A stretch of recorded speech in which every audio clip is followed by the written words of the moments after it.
There's trouble. Hang on to your phone.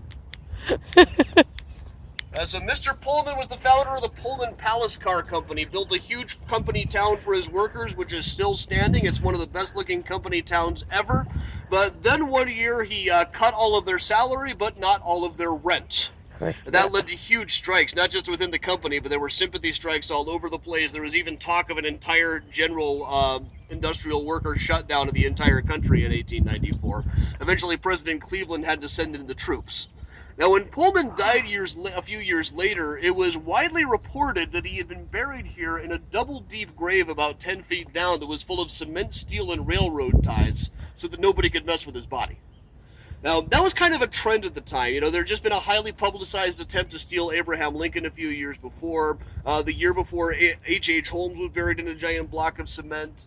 Whether exactly or not that's exactly true is kind of up to debate. The general consensus among the board at Graceland is it's probably not at least exactly true.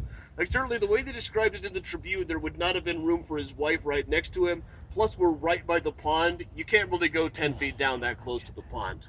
So my guess is probably they must have thrown some cement down in there or something, but the family probably just made it known to the press, we're going to be doing all of this stuff, just in case anybody was getting any ideas.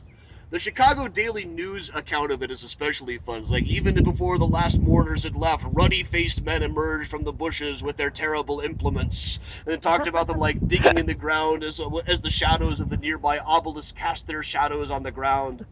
You look around, there's no nearby obelisks that are going to be casting shadows on their ground here. They just seemed like they were having way too much fun with it. It was too good of a story not to tell for the papers. Let's move on a bit. Isn't this our group picture spot? Oh, yeah, you guys want to do the...